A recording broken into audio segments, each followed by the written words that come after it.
Assalamualaikum warahmatullahi wabarakatuh. Saya Dian Arisinta. Saya akan mempresentasikan makalah kelompok 10 yang berjudul Tijarah pada Asuransi Syariah.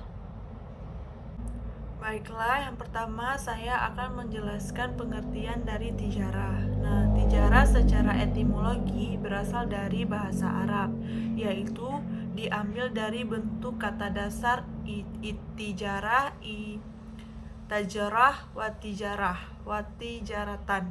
Nah, yang artinya berdagang, berniaga, barang dagangan, atau tentang perdagangan atau perniagaan. Nah, secara bahasa, tijarah merupakan proses pemutaran atau mengolah harta, yang artinya melalui proses jual beli dengan tujuan untuk mendapatkan keuntungan.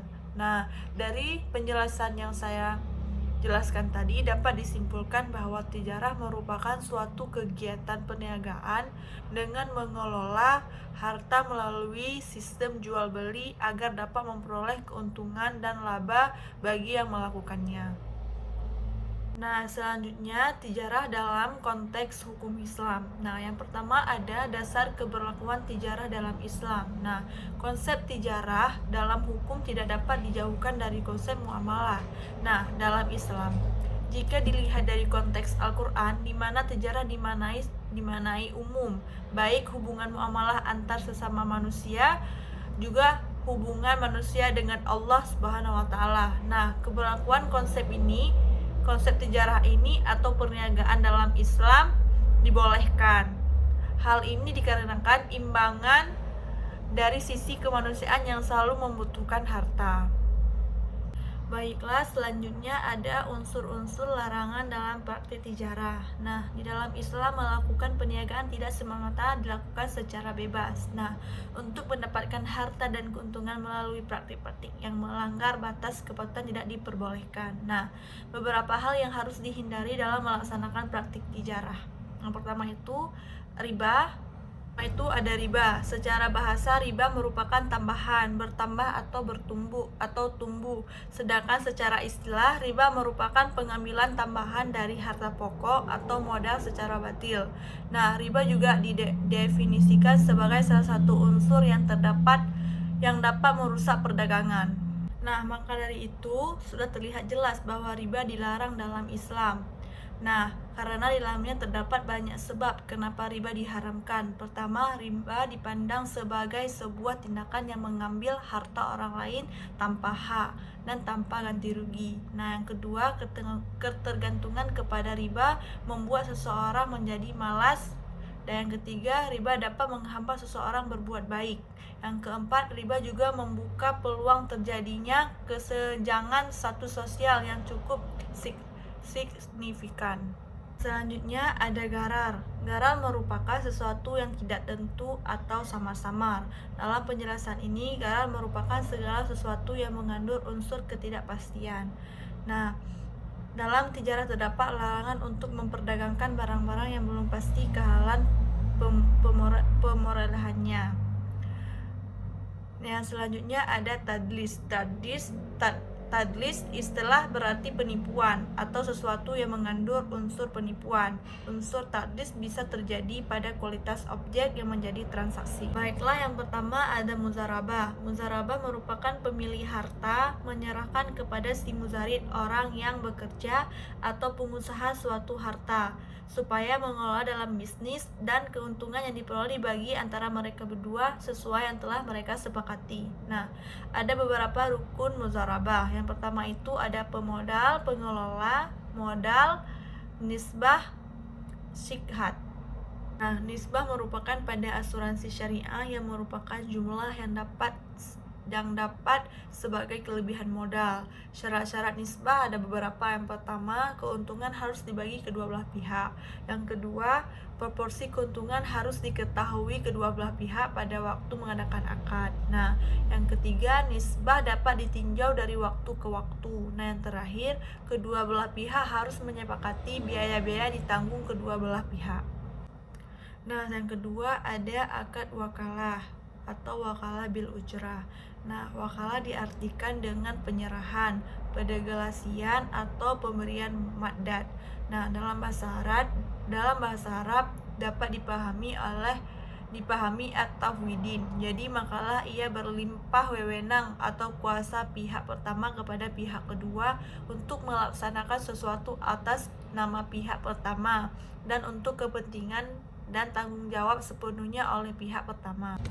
Nah, untuk akad wakalah bil ujrah juga merupakan perjanjian antara perusahaan asuransi syariah dengan pihak lain, di mana salah satu pihak memberikan amanah dan pihak lain menerima amanah untuk melaksanakan suatu perbuatan yang sudah ditentukan dengan memberikan suatu perbuatan yang telah ditentukan dengan memberikan ujrah jasa yang sudah dilaksanakan. Nah, mekanisme akad wakalah secara sederhana dalam praktik asuransi syariah antara perusahaan asuransi syariah dengan peserta asuransi syariah adalah peserta memberikan kontribusi atau fee kepada perusahaan untuk kemudian apabila perusahaan memberi fee, maka fee yang diterima akan masuk dalam rekening perusahaan yang dipisahkan dari rekening kontribusi. Nah, sedangkan kontribusi tersebut akan dikelola sehingga menghasilkan keuntungan, yang mana kontribusi dan keuntungan ini akan dimasukkan ke dalam rekening tertentu.